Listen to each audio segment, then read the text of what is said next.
आइए सरकार मदीना के दीवानों, हमारे दिलों से मैं जो बात कह रहा था, अल्लाह का डर निकल गया। इस डर को दिल में पैदा करो। अल्लाह से डरो, किसी से मत डरना। अल्लाह से जो डरता है वो किसी से नहीं डरता और कोई उसे डरा भी नहीं सकता।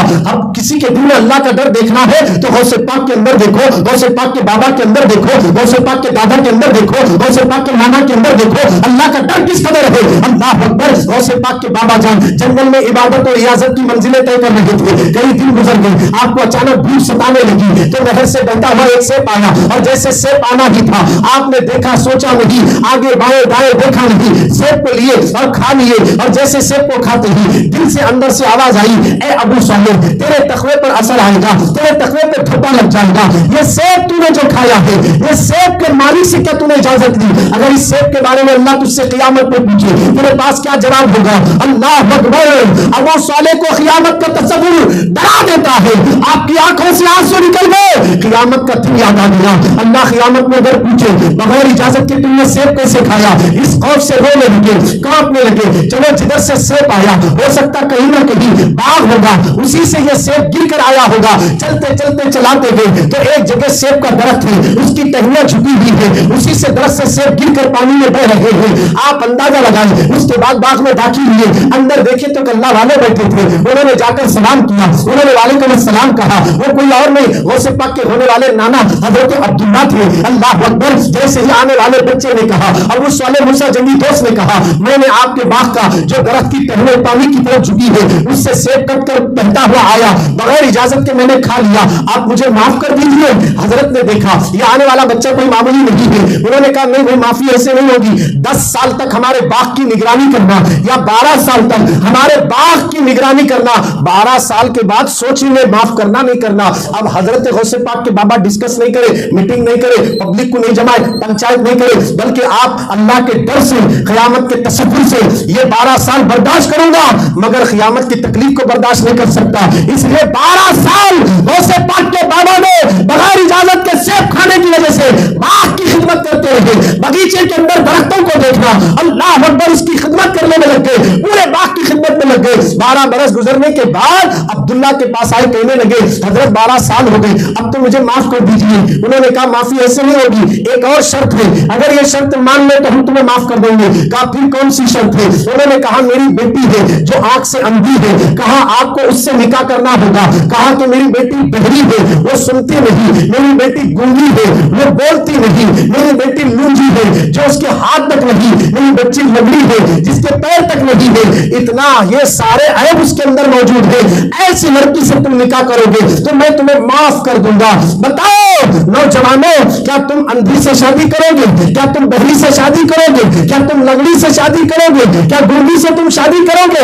आज लड़कियां तलाश करने के लिए माँ बाप निकलते हैं तो अगर बच्ची में थोड़ा सा भी कोई ऐब नजर आए, पूरे मोहल्ले में बोलते फिरते हैं हमने इस लड़की को देखा, इसमें ये ऐब नजर आ रहा है। शादी करने के लिए बच्ची पसंद करने की बजाय ऐब ढूंढकर ऐब का ढलेरा मोहल्ले में पीटने वाली हो। मेरी बहनों, किसी के ऐब को साहिल मत करना, किसी के दिल को ठेस मत पहुंचाना। वो लड़की कोई और नहीं है, मेरे नबी की उम्मती है। तुमने उसका दिल नहीं दुखाया, अगर उसका दिल दुख गया तो मेरे नबी को तकलीफ होगी। इसलिए कि हमारे नबी किसी की आंखों में आंसू नहीं देख सकते, किसी का रोना नबी को पसंद नहीं है। अगर कोई उम्मत रोती है सरकार को बड़ी तकलीफ होती है।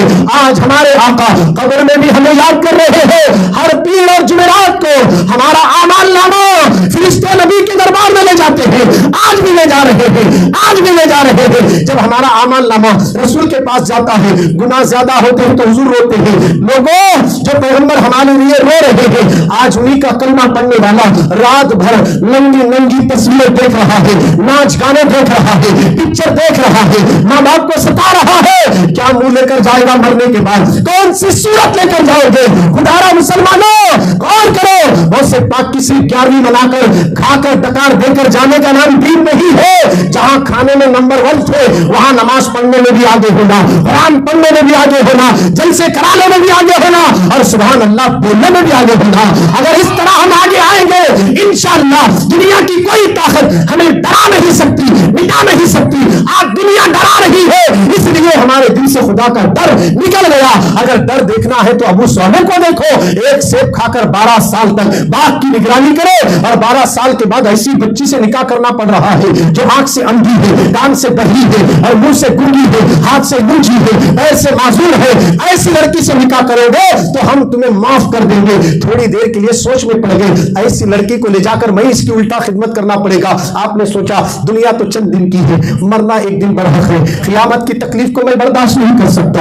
अंधी है तो चलेगा, बहरी है तो चलेगा, लूजी है तो चलेगा, लंगड़ी है तो चलेगा, मगर क़यामत की तकलीफ को मैं बर्दाश्त नहीं कर सकता। अरे जिसने नबी की ज़ियारत की हो उनके दिल में खुदा का डर देखो।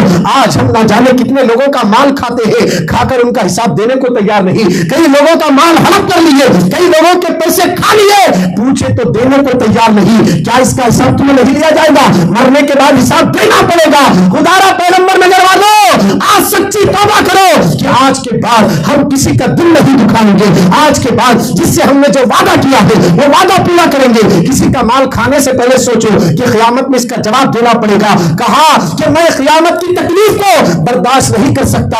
ऐसी अपाहिज लड़की से शादी करने के लिए तैयार हो गए, शादी करने के लिए तैयार हुई, निकाह हुआ। निकाह होने के बाद दुल्हन के कमरे में गए, बोले सुभान अल्लाह। किनके कमरे में गए?